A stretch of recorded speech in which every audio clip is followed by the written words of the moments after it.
Now playing movie reviews in 20 Qs. Hello, good people, and welcome to the podcast Movie Reviews in 20 Qs. I am your host, Sam Hurley, and I am into murders and executions mostly.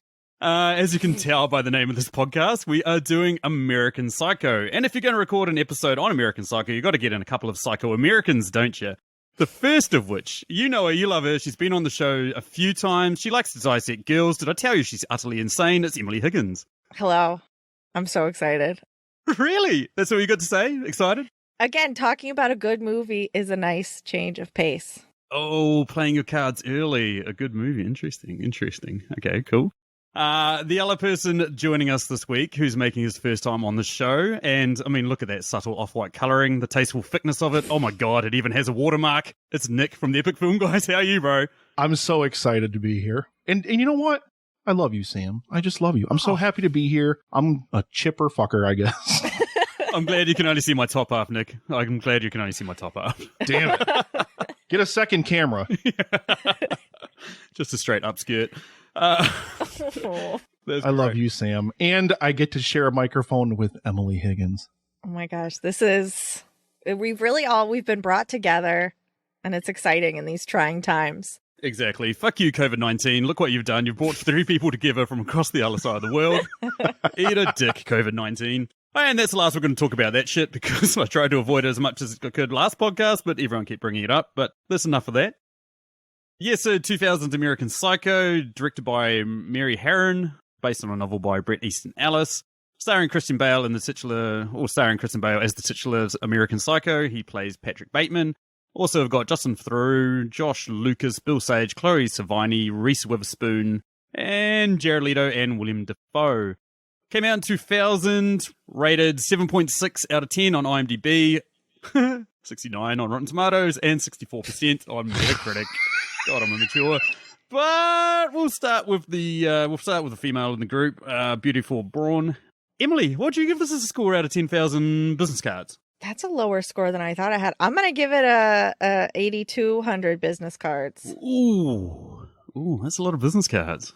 I mean, is it as good as American Psycho 2? No, but it's good. She came here tonight to make me cry. What about you, mate? What would you give this a score out of 10,000 business cards? I'm going to get the embossed lettering slightly raised with a score of about 7,400 business cards. Yeah, that's pretty good. I'm going to slide in there right between yous and give it 7,812. Yeah, why not 12? Just pluck one number out of the air.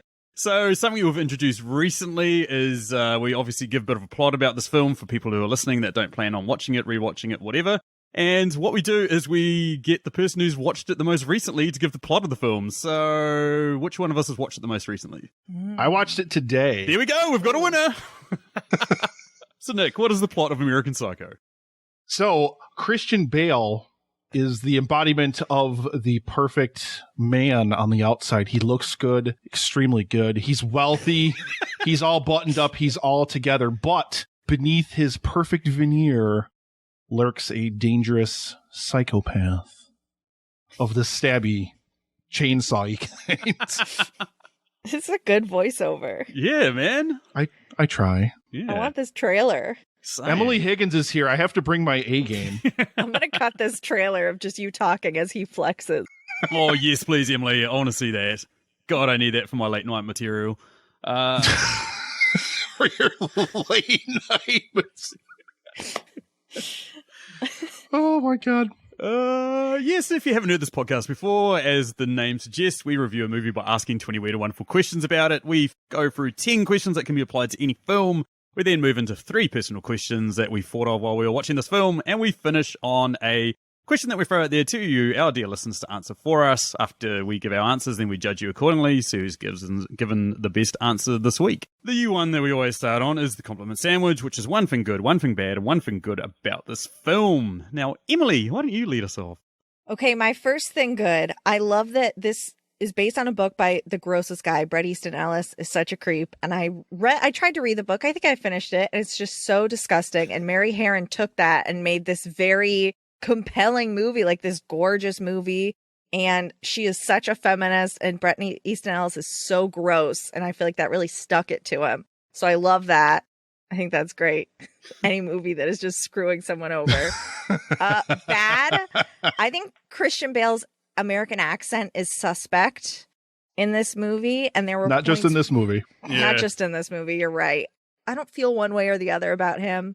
But there were points where I was like, okay, he just sounds wrong. Like, he doesn't sound British or Welsh or whatever he is, but he doesn't sound American. So the IMDb trivia claimed that people thought he was really American. I was like, no, they said that to be nice. If anyone said that to you, that's ridiculous.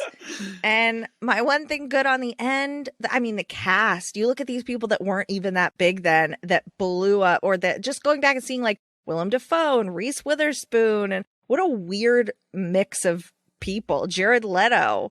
It's every time someone popped up, I was like, oh yeah, cool. Yeah, I dig that. That's a great answer, Em. What about you, Nick? So my first good thing is Christian Bale's workout routine. Because, I mean, you get to see numerous shots of him just buck-ass naked, running around. And that man is just cut. Yeah. Cut in all the right places. Like, he is a sexy-ass man. Sexy-ass man. The bad thing is Chloe Savini's hair. It looks like somebody took Moe's haircut from the Three Stooges and added extensions to the back of it. It's like that mop top, like Moe from the Three Stooges top, and then like extensions out the back. Why are there's so many bangs? Why? The shoulder pads didn't help either, eh? She was wearing some. I mean, it was the 80s. It was set in the 80s, so I mean, the shoulder pads I get, but it seriously looked like. That's all I could think of when I looked at her was Moe from the Three Stooges. All I could think was Savini Squareface. That's all I could think of. And the other good thing I'm going to add in here is I love that it leaves things ambiguous. Oh, yeah. The ambiguity, it adds to the film overall because you're more focused on the journey of the character. And then kind of no matter what ending you write for this character and for this movie, he gets a great character arc out of it. And I really love it when a movie can do that. And it doesn't just, here's the answers, take them. This is exactly what we're trying to say, because there's so much depth and so much subtext to this movie that, you know, you can get in there and you can analyze it, and the film doesn't just concretely say it's this. I love that. Yeah, I'm absolutely with you. In fact, that was one of my good things as well. Is it's just so ridiculously ambiguous. Some people think it's all in his head. Some people think it actually happens. You know, for me personally, I think it's somewhere between the two. Like, I think there was a couple of murders that didn't actually happen. There's some that did, and there's like just subtle parts that they incorporate into their ending. Like when he's shooting at a police car, and then the police car explodes for no reason. Then he just like looks at the gun like, what the he looks at, what the fuck? Like, how did my gun do that? And there's just moments like that are just like quite surreal and quite awesome. The bad thing for me, there's just a little bit towards the middle that kind of sagged a little bit. I mean, if you've seen the movie before, you know, on the roller coaster that's coming sort of thing, and then you're sort of almost waiting to get to that point. So you sort of just in the middle, like, okay, yeah, you're doing a setup. Okay, yeah, he likes prostitutes now. Cool, good for him. Okay, you know, you're just like, come on. Okay, yeah, okay, he's flexing and he's looking at himself in the mirror, and oh my god, do I love that scene? But it's still, you know, it still takes a little bit to get to the payoff. And then, yeah, the good thing for me, it's character piece about Christian Bale, and I don't think there's too many other actors out there that could. I mean, it's easy to play a psychopath and to be remembered as that, but for his sort of devolving at the end where he starts turning into a nervous, jittery mess, and he legitimately looks like he's having a full-blown panic attack. You know, he's gone from that cool, calm veneer into this mess at the end of like, what the fuck have I done? And I was like, that was awesome. That was really cool. Yeah, I would agree. Yeah. He's a good actor. He just isn't good at voices. That is literally true, Emily, of every, like Nolan's Batman movies, it's the same thing. Like, it just doesn't sound like an American accent. It just sounds like somebody trying to do an American accent whenever he speaks. It's like just a robot. I'm Batman. If you tell me he's a robot, I would not be surprised. He would have to lose so much weight. But if you're a robot... I mean, he would. Yeah. That moves us over to question number 2. Emily, you started, so why don't you read us out question number 2? All right. What character should have been replaced with a talking dog? I'm saying Detective Kimball. So here's the thing. You could take this film and imagine an even more absurdist take on it, where everything is just so far out of reality. Like, the detective comes in to question him about Paul Allen, and it's just a talking dog. I mean, you could just take it like from left field and knock it out of the park. Just there it goes. Exactly. I got to admit, he was on my short list as well. I was tossing up between him and Carruthers, the slightly less manly, I guess is the most PC way to describe him, of the vice presidents. Mhm. But purely, the only reason why I want that talking dog as Carruthers is just so we get that scene where, like, Bateman goes into the toilet and then puts his hands around his neck, and then the dog just turns around. He's like, I feel the same way, Patrick. It like licks his face. Yeah, it just licks his face. Just starts licking him. And he's like, I made a terrible mistake. And then just backs out of there. And then the dog comes out with like the most boss business card you've ever seen. It's just like, here we go.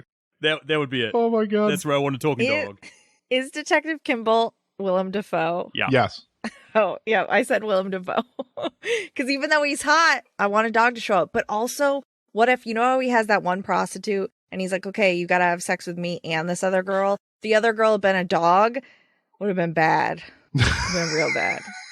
Because she was like, oh, I don't know. And he's like, look at all this money. That would have been a movie we would not be talking about. But you don't have to pay a dog as Dog much. just cocks its head to its side like, Murr? A trained dog, yeah. God, yes. And that moves it over to question number 3. What is it then, Nick? What deep philosophical debate arose in you during this film? Here's a bit of trivia wrapped up in an answer for me. Oh. First of all, I thought, would this film have been better if Leonardo DiCaprio was in it? Because he was originally offered the role. And quite interestingly, is he got actually talked out of it by a famous feminist, Gloria Steinem, who actually protested the book when it came out. And the fun bit of trivia is, do you know who Gloria Steinem was married to when this movie came out? Emily knows. It's someone I know. She's related to Christian Bale somehow. Yes, right? she was a stepmom. Yeah. So, Oh, that's closer than I thought. so even though she protested this book when it came out, and then he later started the movie, it was like, I think somebody even asked him, was this a fuck you to your stepmother? And he was like, oh, I don't want to get into it. Like some other kid Leonardo DiCaprio listened to her when she said to back out, but her own kid is just like, whatever. I mean, that would have been interesting. But I think it's Christian's role. I think so as well. I think Leo at that time was just a little bit too likable, whereas Christian was a bit of an unknown, and he's got the fucking eyes of a psychopath, really. He's like sloppier in my mind. Like whenever he's a bad guy, he's kind of like, he has a wet mouth and he's just kind of, there's something more like precise about Christian Bale. Yeah, I can dig that. Oh boy. Well, my philosophical debate, would I kill someone if I could? Yes. I feel like this is going to be played at a court trial or something. You know what? When they come and they ask you for these files, Sam, you have to give them, and don't feel bad because it's, it is what it is. Oh, no one knows where New Zealand This is, is just man. like the beginning of American Beauty when they replay the portion of the tape that, of course, in that movie they were supposed to have like this whole trial and stuff, but they just replay this portion of the podcast with, would I kill somebody? Yes. That's, what is that, intent? Yeah. You know what? I would. And I'll tell you who, my neighbor. Let's make this trial real quick. I got places to be. This is definitely 20 minutes from now, you're going to hear footsteps away from the microphone and you're going to hear a loud noise. Ignore the loud noise. Followed by me and Nick going, what do we do, bro? Do we stop recording? Do we keep recording? Wait, how do we get our audio track? Please keep recording in my honor and just fill in what you think you remember me saying. Oh, I'd love to do an Emily Higgins imitation. There's a bit of foreshadowing. Oh, my Lord. What about you, Nick? Let's see. So mine was, how much like Patrick Bateman am I? So I wrote this whole thing out. So I said, I often feel unremarkable or forgettable at times. And I often feel like I'm struggling through life in pursuit of something meaningless or unattainable, and any attempts to attain it mean nothing. So whether it's in his head or not, he lashes out dramatically against the confines in which he's trapped, desperate for someone to notice him. Like, I'm not a serial killer, but it's scary to watch a film about one and relate to him in at least some way. I think that's kind of one of the great things about this film, is that even though he's cuckoo bananas, like throwing chainsaws at prostitutes, like there's at least probably for a lot of people watching this film, at least something about him that you can on some level relate to. Yeah. That was kind of like, for me, I'm just like, especially today, I'm just like, huh. Now you can go to jail with me. We'll meet in Yay. the middle of the U.S. We'll meet, like Idaho or something. Oh my God, Go to can we jail. do a movie podcast from prison? I bet we could. Oh my God. Sorry, Sam. That's right. FBI has no jurisdiction in New Zealand, so I'm all good.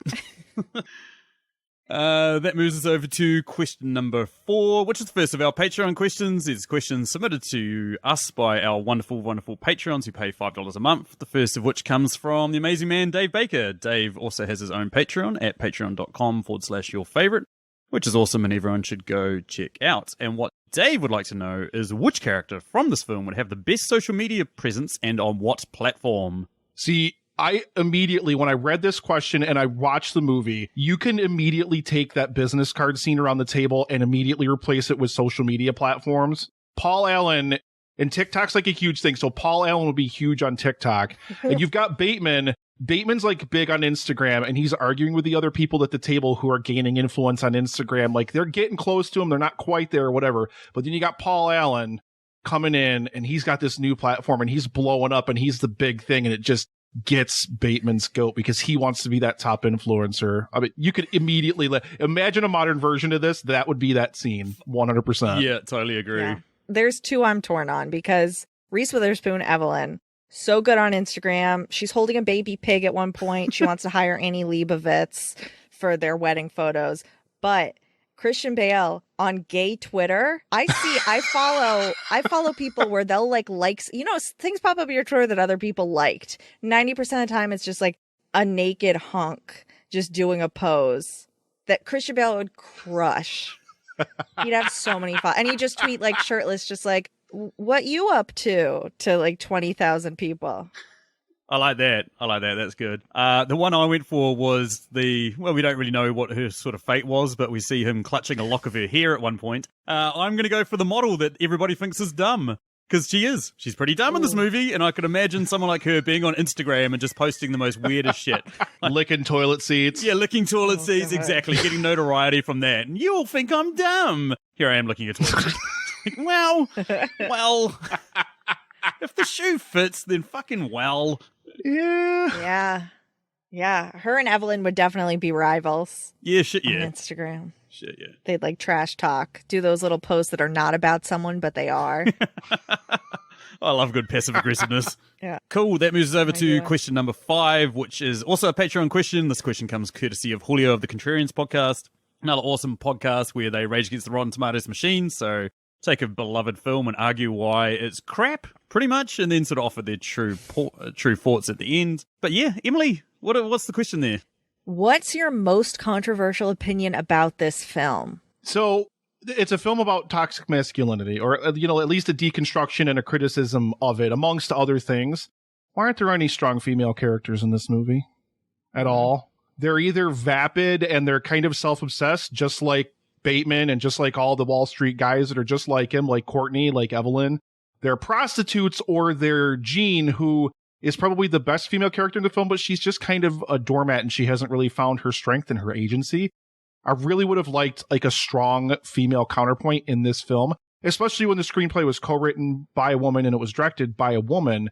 I think it would have been great to see like a strong female counterpoint to that narcissism, that just kind of male macho asshole bullshit attitude on the other side. I think it would have been a great counterpoint. The film doesn't necessarily need it. There's a lot of good points about it regardless, but give me that. I feel like the closest we came to that was that friend of his that he had at 3:00 in the morning that was over, that he slept with and then eventually ate, and then chased the prostitute out of the room. Yeah. Like that. She had like a bit of attitude about her and was just putting him back in his place. But even still, I mean, that was for like all of half a scene sort of thing. So I completely dig where you're coming from. Yeah, she took out a lot of the hatefulness from the book, but she didn't add much in the way of the women. Yeah.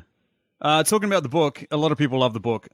Nah, this is way better than the book. Way better. I've read the book. And there's certain murders that are way more detailed and way more described. They actually make your stomach churn, and like I get what he's going for with that. But yeah, I just like I hated to answer this question because Emily's got a question that's very similar to this later, and that kind of pissed me off a little bit. But yeah, I'll screw you, Emily. But No, it still works.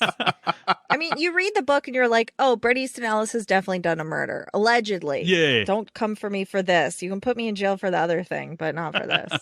He's probably done a murder. But yeah, I mean, that's just it for me. I just think this is better than the book, and I hate the people out there that argue that the book's way better. I think you guys are dreaming. Okay, here's the most controversial thing about this movie. The most insane part is that he offers Chloe Sevigny sorbet pre-date. He has her over to his house, and they're theoretically going to go somewhere, get dinner, whatever. Like, she thinks she's there for a date, and he's like, oh, hey, do you want some sorbet? Like, clearly so he can be, I have a head in this freezer, whatever. But why? No, you're not going to eat a sorbet before you go out. Why do you even have that? So stupid. That made me pause more than anything else in this movie. I was like, wait, what did he just do? The movie where a guy drops a chainsaw down a flight of stairs to murder a prostitute. Having ice cream before dinner was the thing that made... It's not ice cream. It's sorbet. That's stupid. I mean, I get he doesn't eat ice cream, but it was just so weird. Such a weird touch. I kind of want to go back to the book and see if it was in there. That's why one of my questions was food related coming up later, because the food in this movie is, I adore it. I'm like, oh my God, every time they talk about the food. Yeah. It's all weird. The sorbet, no. Emily, I've got to say I'm very disappointed that you didn't say American Psycho 2 is better than American Psycho. I thought about that. My other controversial opinion that I actually wrote down, I didn't write down American Psycho 2, but I was like, like brainstorming. Sneakers, naked, just sneakers, good look. When Christian Bale's running around, he has like white Nikes on. I was like, this isn't bad. That's what I keep to trying be to fair, tell that's Stacey. just because it's Christian Bale naked, because... I mean, if I were running around naked in sneakers, it would be like not the same story. Anyone that you're into naked in sneakers, good luck. There you go. I'm going to try that later tonight and see how far it gets. Don't blame me. Don't tell Remember, Stacey it was me. if Stacey makes you sleep somewhere else tonight, Sam, and not in the house, that's where you have to stay for the next 4 weeks. That's a good point. That's a very good point. Don't do it tonight. Is it worth a gamble? Maybe on the last night. Oh, no. Oh, my. That moves us over to question number 6, which is also a Patreon question. This question comes courtesy of the amazing woman that is Emily Higgins. Yeah. Hey, I know her. Yeah. Hey. Do you know her, Em? Are you familiar with her at all?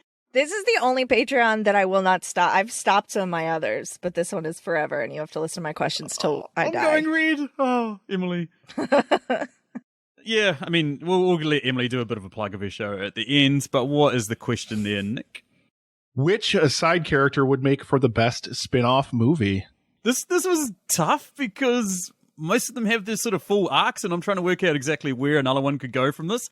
So I'm going to go with the lawyer friend that he rings in a panic and just starts screaming like an answer phone message at him about how he's murdered somebody and all this other stuff. I could just imagine that that's his existence. You know what I mean? He's just dealing with all these Wall Street nut jobs who have all completely lost the point. And so it's just a day in the life of him. And he's, oh my God, I've just murdered 17 kids. I just blew up a school bus. It's like, no, you didn't. You took too much acid in in our bathroom at the bathroom. What? His phone is constantly getting subpoenaed. Like Must be Tuesday. Yeah, exactly. That's the side character for me. Oh, mine is the maitre d' at Dorsia, because imagine the life that guy is living. Imagine the bribes he's getting, the handfuls of hundreds, the ladies, the drugs. Need that table. He's living it up. Gotta have that table. That's a good one. Yeah. That is a good one. Mine, I picked Chloe Sevigny's Jean. Ooh. See, I would love to see, like she takes, like kind of off of my last answer, but takes agency for herself, rises to the top of P&P, and smashes down all these Wall Street dicks. I did like her, except for her hair. You were right. It's Mo from the Three Stooges. Watch it again. Think Mo from the Three Stooges. Think of a pair of pliers on her nose. You will not be able to unsee it. I promise you. That's awesome. My backup one was Carruthers, purely because there's the scene where Patrick kills Paul, and then he's dragging the corpse out to the taxi. And as Carruthers is walking along the road with Gwendolyn, I think her name is, you can just, if you turn up the sound, you can clearly hear him say, Yeah, it was crazy. These two guys got up on a table and they were completely naked. So I was staring at a guy completely naked. And it's almost like a little bit of foreshadowing. And it's funny when you listen to it, you're like, what the fuck is that guy talking about? I want to know what that party was about, man. That sounds awesome. He's living his life. Exactly. Jealous. Oh my God. That moves us over to question number 7, which is also a Patreon question. This question comes courtesy of Dan Brennick of the Netflix and Swill podcast that you basically all need to listen to if you want to know anything about Netflix, because they cover it all. New movies, TV shows, trailers, etc., etc. They are fucking awesome. Me and Nick will talk about him later and something that these guys are putting on. But I love you, Dan. Not as much as me, bro. You want to fight about this? Oh. But what Dan would like to know is, where would we have inserted Blink-182's song, All the Small Things, into this movie? Okay, the sex scene where he's flexing in the mirror, like he's looking at himself in the mirror. Yes. It would be so upbeat and fun. And I think he would be even more attractive if All the Small Things was playing. Yeah. I want that so badly. You're my favorite person, Emily. Never change. Wouldn't that be? There's something about that song that would make the scene him look better. Even Emily, if I ever come to Los Angeles and come to meet up with you, and I get to your door and I hear All the Small Things playing, I'm definitely not knocking. I'm not knocking. I'm ready to fuck away from that house. There's something bad happening. There's something my virgin eyes would not be able to handle. Oh my God. For this one, so the night after he breaks off the engagement with Evelyn, from the moment he goes outside, and as soon as he looks at the ATM and the ATM says, "Feed me a cat," that's when the song starts playing, and that's through he shoots the woman, blows up the cop cars, shoots the security guard and the janitor. He's running around like a crazy person. I mean, just think of the extra energy that would add to that scene. God, those are better answers than my ones. Fucking hell. That's why you got the pros on, Sam. Exactly. Man, I need to lift my game. It's my own show. What the hell? For me, it would have been the comparing of the business cards. Just basically them just standing around with all their little small things out. And it just would have, like, sort of leans into the lunacy of that scene of just the... They could have done, like, an acoustic version of it. Yeah. That's what I was thinking. Was, like, almost orchestral. Like an orchestral version of all the small things just... and then playing in the background and just looking at all of them. And we all know the cars look pretty much exactly the same. And there's just like an assault on their masculinity of, like, look at all these small things that give us so much joy. Mary's going to listen to this podcast and be like... Oh, exactly. It'd come out the year before as well. She had her chance. God damn you, Mary. Anywho. Oh, my God. That moves us over to question number 8. What is it there, Emily? What quote from this film would be the worst to hear straight after you finish having sex? Does everyone have about 40 of these? I have so many, but I narrowed it down to 4. Go. I'm going to kick it off with, I want you to clean your vagina. Yeah, that's emasculating. Yeah. Oh. I mean, you could also go with, look at that subtle off-white coloring, the tasteful thickness of it. Oh, no. Yeah. Because then you're just like, what does that mean? Sounds like a compliment, though. It kind of does. It kind of does, but not the sort of compliment about the stuff that But it would be that kind of thing where you would question it afterward. Like, you'd have to, and then you don't want to ask what it means because you're like, we just got done having sex. You're just thinking about it forever. Your confidence is probably like, ugh. Literally the next day, just like, what the fuck was that about? I'll keep it to my top 2. The first one is touch me like that and you'll draw back a stump. It's not a good way to keep stuff going. No way. And my other one is something horrible is happening inside of me and I don't know why. Oh. Oh no. That one would be even better during sex. Exactly. I have a top 2, and I can't believe neither of you said, do you know what Ed Gein said about women? Oh, yeah. Yeah. Or also, hey, I'm a child of divorce. Give me a break. See, I tried not to pick the Ed Gein one. I also did throw in here, you're a fucking ugly bitch. I want to stab you to death and then play around with your blood. That would be pretty horrible. I like that all of us didn't go for that one first, though, but that would be awful. And the other one, too, about I like to dissect girls. Did I tell you I'm utterly insane? Yeah. It's like most of the dialogue in this script, like almost every line. Yeah, we should have made the question, what line from this movie do you want to hear after you finish having sex? Yeah. Not a one. Not a single thing. Except my maybe, God. do you want some sorbet? Yeah, there we go. That's I think you should go. I think yes, that was probably the most polite out of all of them. Oh my God. Moves us over to question number 9. What is it there, Nick? How long would you survive in this movie's world? That's right. This question is making a comeback. Now, here's the thing. Unfortunately, because I am a hot blonde prostitute, I don't think I'm going to last very long. So, 2 scenes? Probably 2 scenes. Yeah. I would survive a normal human lifespan because Christian Bale is every guy on Tinder in Los Angeles. And they're like, hey. And I'm like, hey. And then they say something rude and I stop replying to them and never talk to them again. So he would say, and their next line to her is, I want you to clean your vagina. right. Basically, but they'd start off like, I'm in finance. I like business cards and want to have some fun. And I just would never reply. I'm in murders and executions. So I'm going to live. What do you think of the font of this card? Oh my God. So I'd be someone in this world who's far removed from all this narcissism and lifestyle, so I would think my chances would be good. But if I have to play along and be embroiled in this world, I'd die really fast because I'd piss off Patrick Bateman really fast. Intentionally. Yeah. Really He's so intentionally. easy to set off. I would be that guy like where they're also like tightly wound. Like they can't, like none of them knows how to just like wheel back and have a good time and just relax. And like I would fuck them all up. Like, they'd all try to kill me. Like it'd be like a gang murder or something. Like they. When you're like, white business cards are so last year. We'll get there, Emily. We'll get there. Don't jump ahead.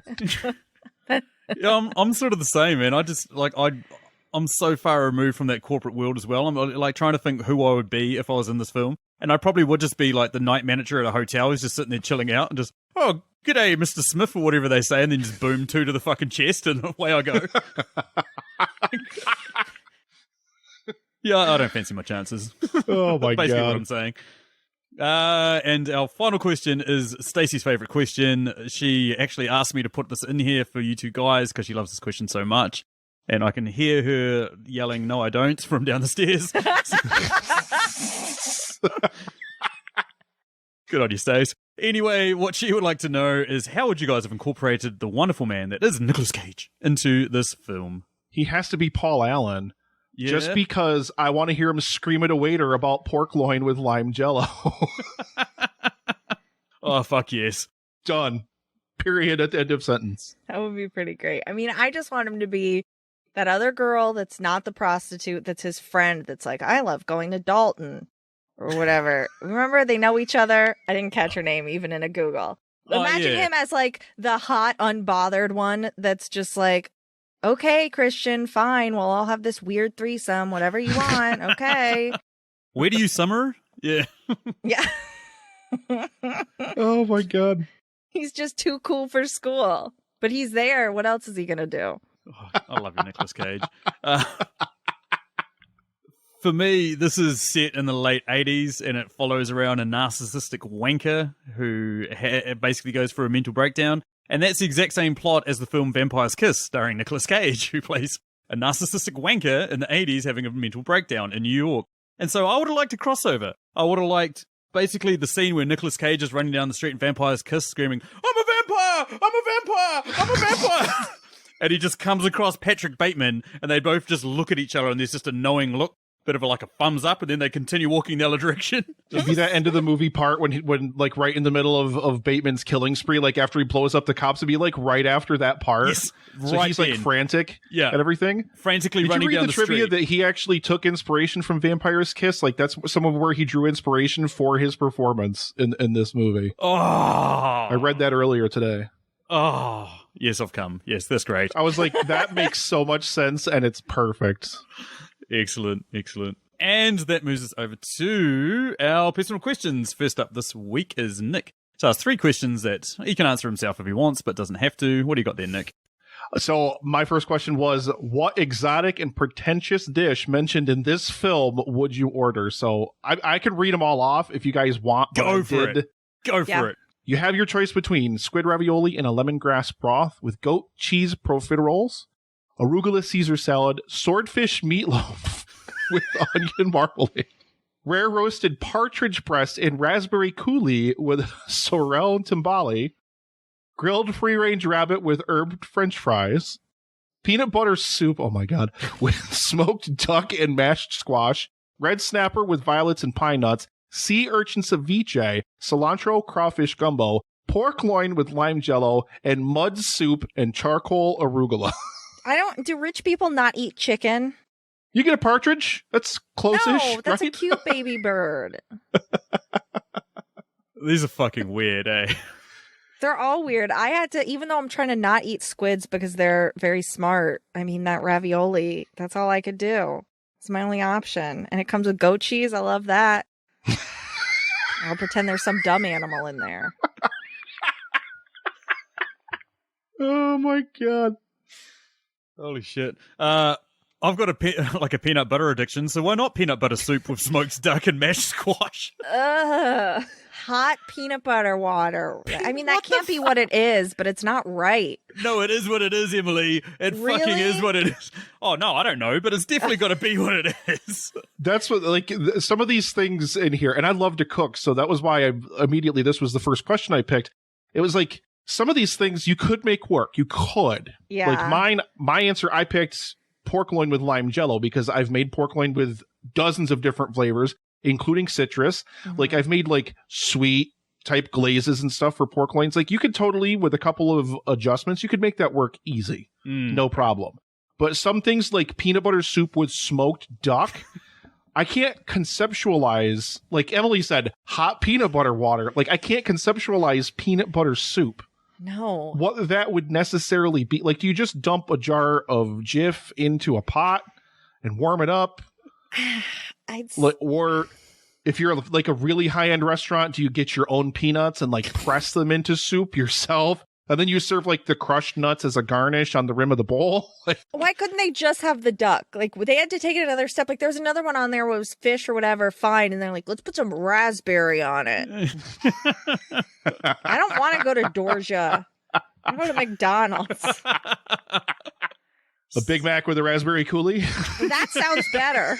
I would eat that. That sounds a lot better. I just want to eat peanut butter soup so I can know what the fuck it is, man. Curiosity to get the better of me. That's the best thing is like I can't conceptualize what half of these dishes are. And like swordfish meatloaf, like who the fuck's putting swordfish in a meatloaf? Right, is that just a big chunk? Yeah. Or did they take it and like mash it up? It's best not to ask these questions, I feel.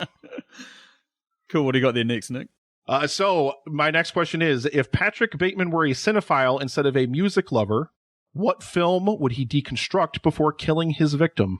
I am going to go with one of the most pretentiously artsy films I've ever seen that would be within his time frame as well, so it would have come out before this movie. The film is called El Topo from 1970. It's directed by, I think, Spanish director Jodorowsky, and he plays the main character in it himself. And El Topo travels through the desert of a mysterious neo-Western world, having threesomes and killing everything he sees. So there you go. He then becomes a godlike figure, then he becomes Jesus, and finally he becomes the burning monk that's on the cover of the Rage Against the Machine album, the guy that set fire to himself during Vietnam. He becomes him. It is so ridiculously pretentious as a film, and I could just imagine him going through it and exactly what it means and all that sort of shit. Totally. Yeah. I need to hear a Tasteless podcast immediately featuring this film. Comparing it to something, I don't care what. Yeah, I'll find the connection, Emily. I believe in you. I thought that at first I was like, okay, I bet a Tarantino. And then I was like, no, that's a little too on the nose. But his tastes are kind of cool, like Huey Lewis, and he likes Whitney Houston. And so I decided he wouldn't be like a Citizen Kane guy. And I thought he might like The Thing. Because it came out the same time-ish as the Huey Lewis album he loves. It's like late 80s. Because I couldn't pin down the time frame of this movie. And I feel like he could relate to something that's trying to like assimilate with the things that it comes into contact with.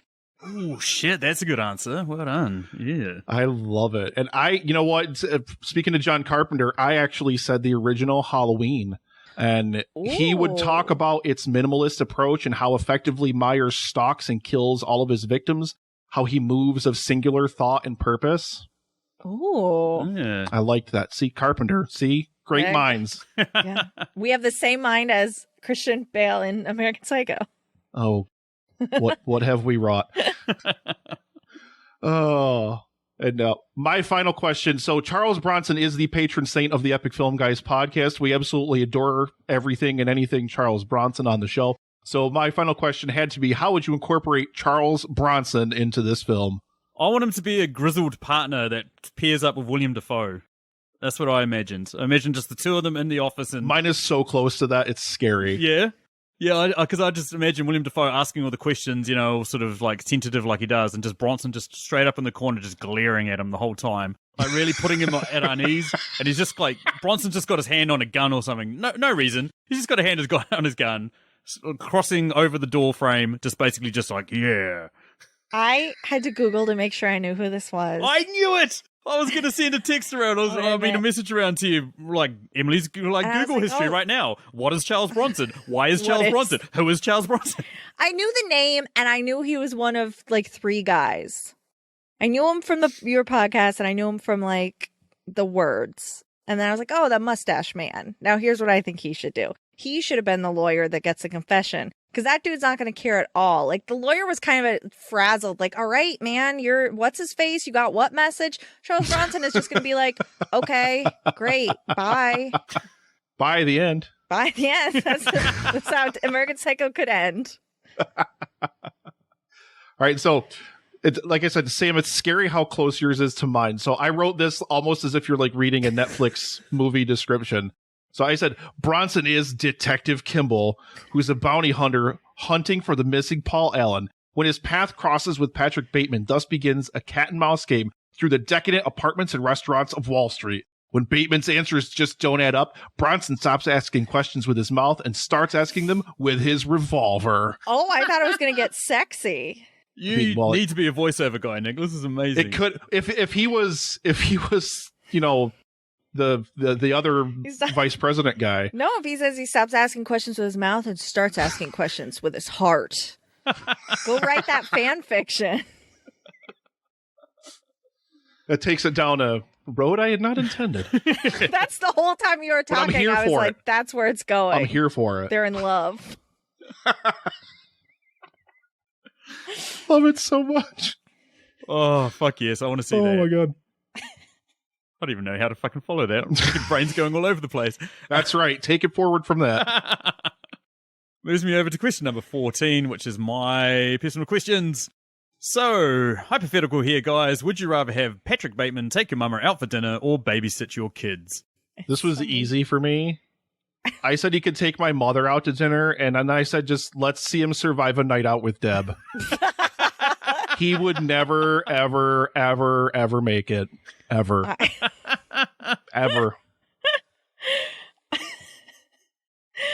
I mean, I said mom too, because I think my mom would be fine with him. And I know what he does with cats, and my cat is my child. So I had to roll the dice. But it was hard. I read that, and I was like, oh my God, Sam. I know. Such a mean question. It is. Damn it, Sam. Damned if you do, damned if you don't. It's one of those questions. Although, like, taking your mum out for dinner, man, we've seen what happens when he takes women out for dinner. We've seen what happens when he takes out like a dumb woman that probably knows they're gonna have sex with him. Our moms aren't gonna go there like, yeah, I'm gonna go home with Christian. Our moms are gonna be like, hey, let's have some dinner. Hey, don't speak for all of us here, Emily. I'm speaking for all of our moms. All of our moms are just gonna be like, oh, did you need some advice on your business cards? Let's split all of our moms would be there for the free sorbet pre-dinner. Yes, my mom would actually be amped about a sorbet pre-dinner. So actually, it might be dangerous for her. Do you have any other flavors? Is this the only one? That might be. Excellent. Okay, that moves us over to question number 15. So it seems like everybody in this film that he comes in contact with, that he works with, is a vice president. And we also seem to see them doing no work whatsoever. So I want to know from you guys, which vice president most deserved to get axed? And that could be either figuratively or literally. I, at first, read your question, and I was like, why are we getting into American politics? I guess Cheney? I don't know. And I truly, for like 5 minutes, was like, what a weird choice. Listen, I totally did go there, literally, so you go ahead. But then I was like, okay. I was like, so why is he getting it? Where? What? I really Everybody, was like, if you look at the business cards, they're all vice right. presidents. And then it clicked, and I was like, oh, Hey. Josh Lucas, because I don't like that guy. I don't like his face for no particular. Him and Patrick Wilson, I don't like them. So get out of here. We don't need you. But for no particular reason, he's fine. I mean, he was a little rude. Yeah. He can go. He can be killed.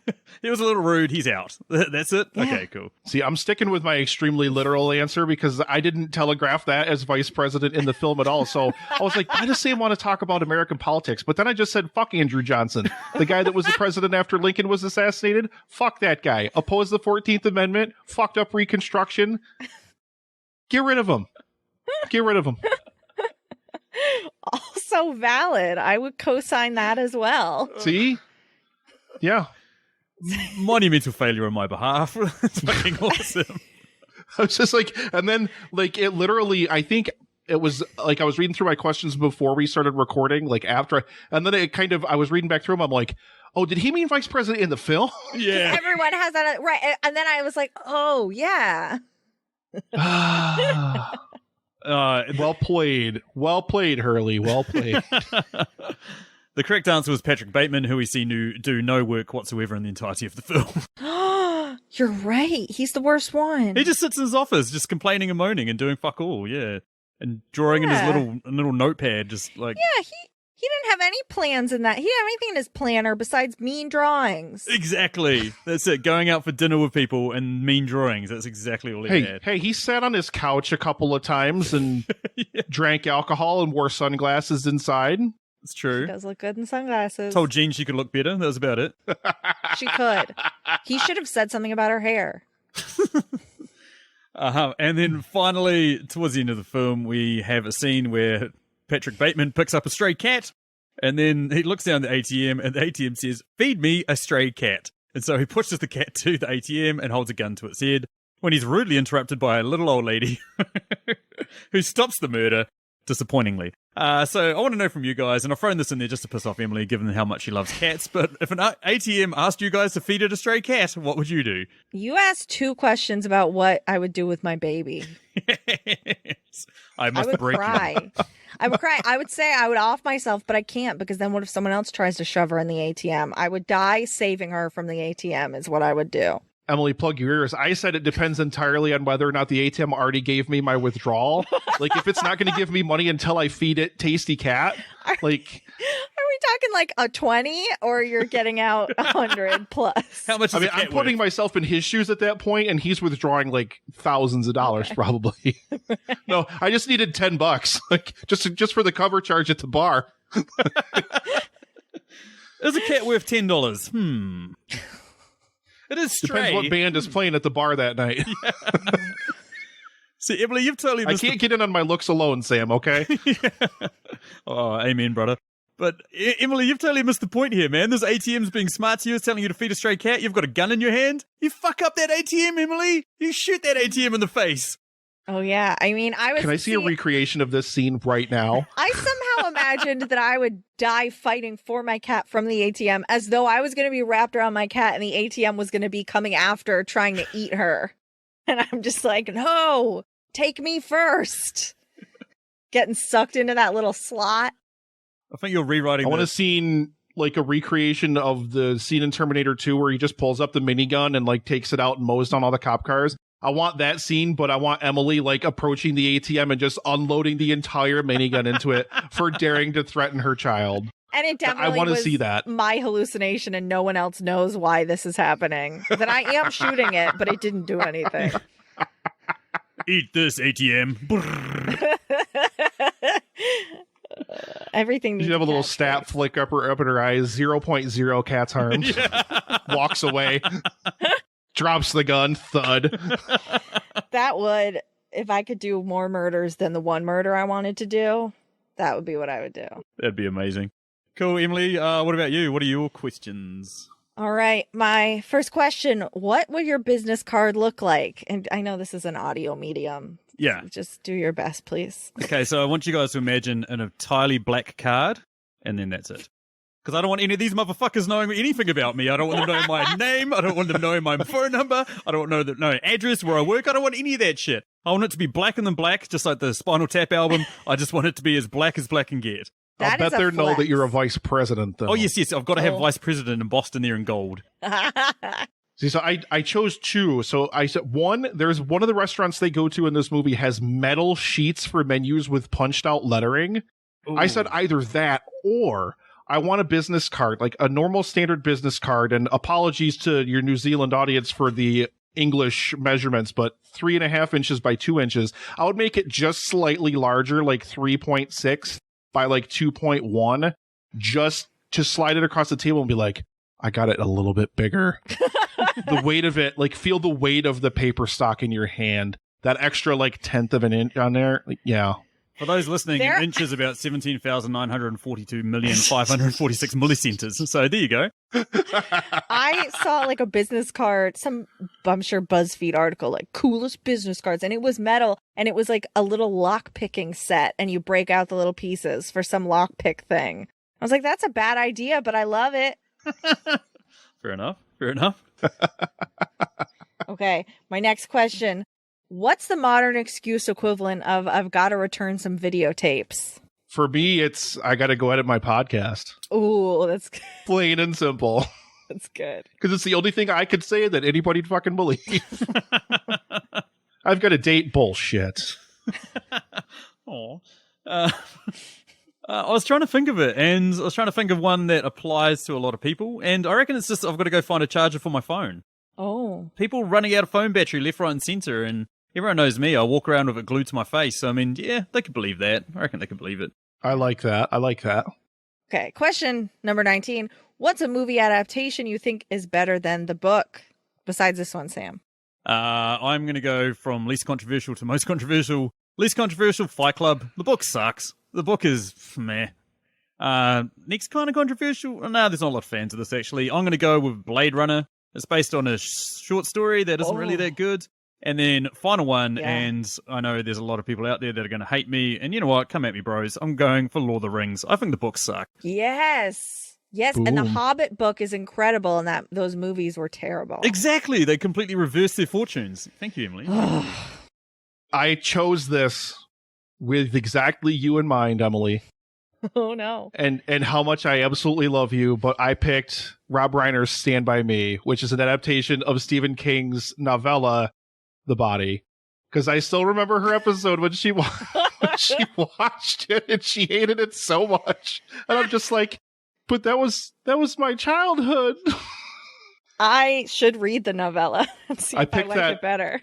Just for you, just because I wanted to. I mean, I do love that movie. I won't say that I don't love that movie because I literally was that age when I watched that movie, and I'm like a boy. So I think that's one of those movies that you got to be a boy at that age to really dial into it or not, though. But yeah, I was like, what movie can I pick here? And I'm looking through like these lists and stuff, and I'm like, oh my god, I've got to pick Stand By Me. I forgot that was Stephen King, and then I meant to read and probably said in my podcast 8 years ago that I was going to read it and never did. One day. Oh, I'm with you, Nick, man. Stand By Me is awesome. That was one of the movies that, really touched me growing up as well. Sounds really horrible. Doesn't she break your heart sometimes when you listen to her show? Oh, all the time. You see the title of the podcast and you're like, Emily, no. Exactly. I don't understand. Would you guys... Okay, serious question. If you were out in the woods and you saw a body and you were like 12, would you poke at it? Yeah. Ugh. Not with a stick. What are you going to poke?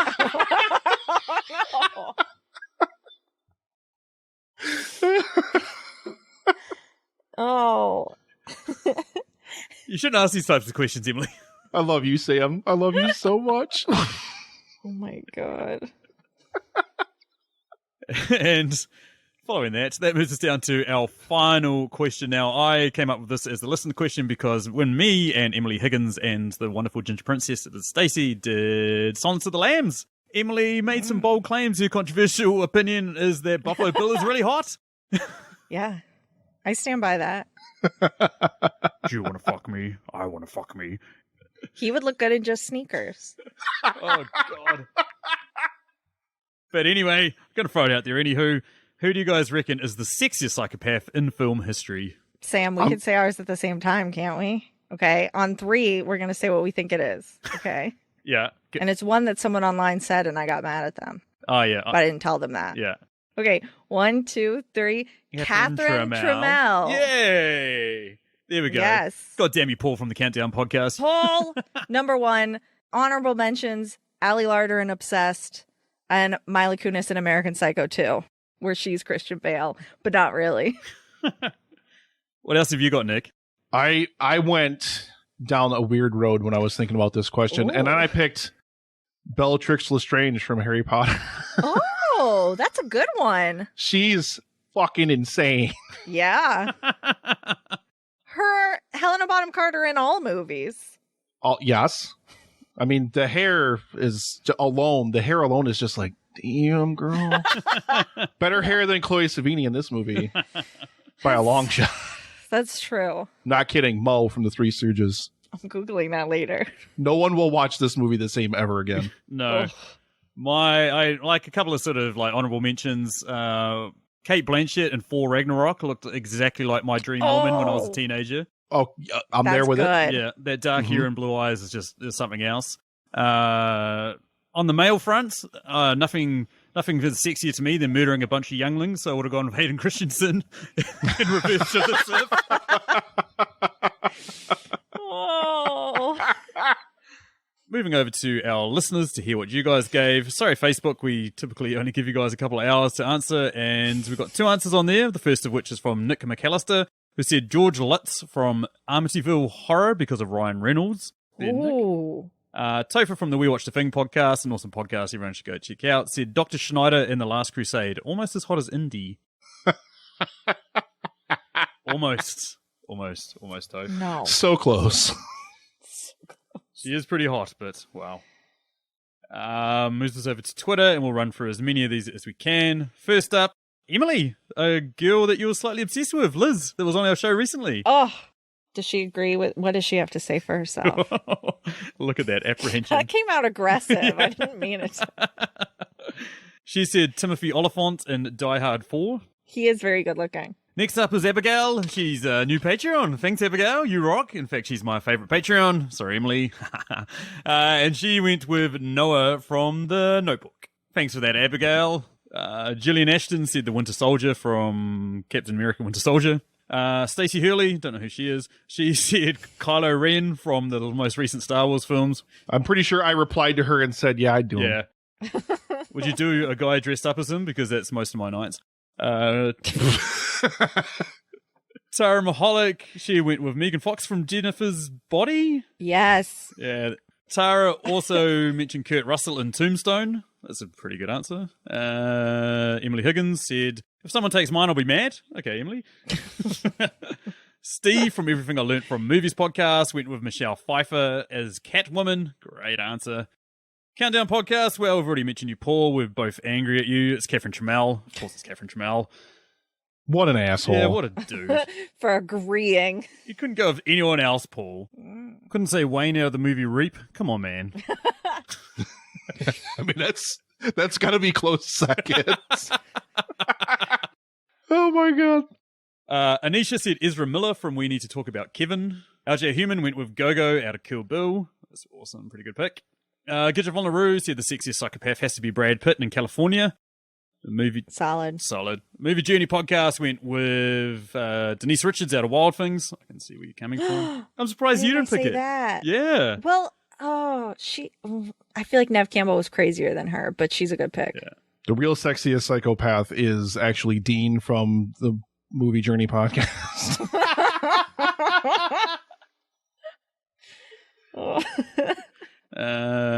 Spit and Polish podcast said the list wouldn't be complete with Jazz Sinclair trying to get in with Morris Chestnut and When the Bow Breaks. Rec League Reviews said and then just put a gif of Patrick Bateman. TFIO podcast went with Mickey Rourke in the movie Spun. That's a bloody deep pick. And then there you go. Jomo went with Akami from Audition. Great choice. And so the final two, Thomas from History of Aotearoa New Zealand podcast went with James Cockett from Team Rocket, and almost got it out. Almost got that Cockett out of my mouth. God damn it. And then Jules from New Zealand, Jules from that podcast, Jules from New Zealand, also went with the Joker. She said Harley Quinn would probably be one of her big picks, but she also went with the Joker. And the reason why I ended on Thomas and Jules is because those two are coming on next week for an episode on Pirates of the Caribbean. That's right. I've found some other New Zealand podcasts. My. So we are going back to do the original Pirates of the Caribbean. That's going to be good. I'm so on board for this. Yeah. Can't wait for that one. But I actually left one out. I left out what I think is the winner. Dan from Netflix and Swill went with Randy Quaid out Independence Day. God bless you, Dan Brannick. Oh. He is a sexy man, but what do you guys reckon? Who do you guys reckon was the standout of those answers? I have to go with Dan, just because Dan watches Independence Day for 24 hours straight every July 4th, and I've known Dan. I met Dan in college, and I adore Dan, so I've got to side with my brother Dan. Well, I love and you, Dan. if he's watching it 24 hours, he's probably genuinely attracted to Randy Quaid at this point. Because what else? If you're not, why are you watching? I can fly. I'm a pilot. Anywho, that takes us down to the end. I'd like to thank these guys for joining us. Well, Nick, you've got something even more special than what Emily has to talk about. Sounds rough, but it is what it is. Emily, why don't you tell us all about your podcast, how amazing you are and everything, and then we'll get into Nick. All right, my podcast, Tasteless. You can get it wherever you get podcasts, tastelesspod.com. I compare two movies. I compare a movie that people love versus a movie that I love that maybe people haven't seen. And that's about it. I mean, sometimes it's more positive, sometimes it's very angry. It's a phenomenal podcast. I love it. I know Nick does as well. It really is. It's amazing. Please listen to Tasteless. Even though you will, like Sam said when we started recording, sometimes when her episode's released, you'll pull up your podcatcher and you'll see the episode title and be like, what? Stay with it. It's an amazing show, and you'll absolutely adore Emily. We promise. Completely agree. Oh, thank you. Full on existential crisis every time I see some of the films in there. I'm like, how could you do this to me? I mean, look, if you... All your friends? I have to hit play because I love Emily, but my God, what's she going to say about this movie? Maybe after you listen to this, you go listen to me talk about why American Psycho 2 is better than, I think I did versus Taxi Driver. God. And I stand by it. And that's the end of Emily Higgins for the rest of this episode. Let's move over to Nick. Why don't you talk about your show and then lead into something very, very important that's coming up that I'm being a part of? Humble brag. We're Epic Film Guys. Just find us everywhere you can find things. If you're interested at all in canon films, especially Dean and Hendo from the Movie Journey podcast, who have no idea what a canon film is, every single episode that we're quarantined because of the coronavirus and movie theaters are closed, we are covering canon films. I had to watch Break Into Electric Boogaloo, and I laughed 35 minutes straight through the review in the episode. I couldn't breathe by the time we were done recording. If you've never seen that movie, it's something else. Yeah.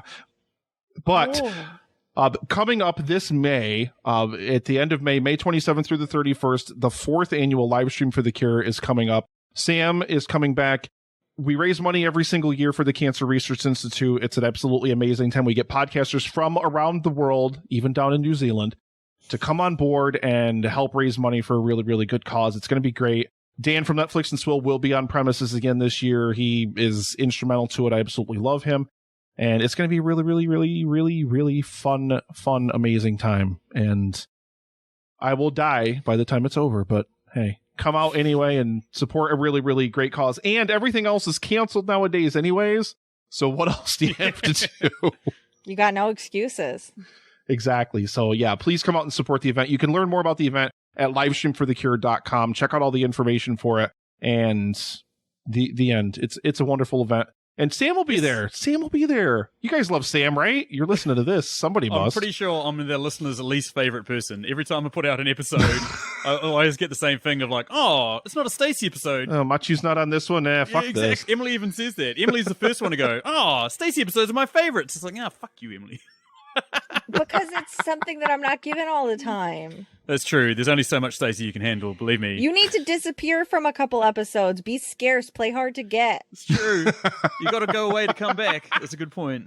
Yeah. That's a good point. Live stream for The Cure. I don't know how you do it, Nick. I don't know how you bloody talk for 40 hours over a weekend, but it's pretty damn impressive.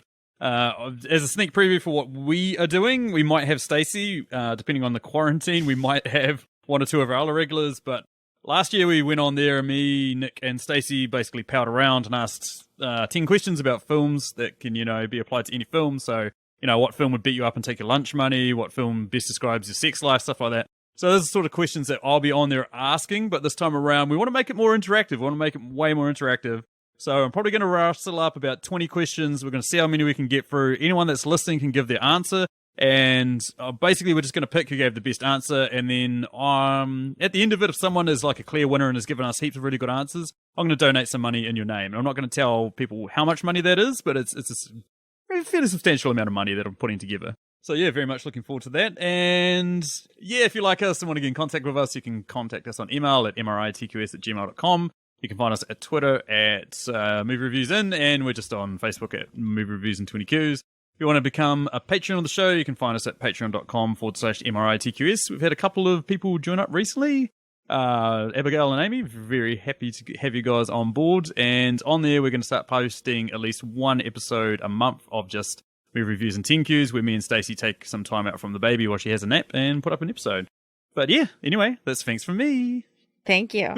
I love you, Emily.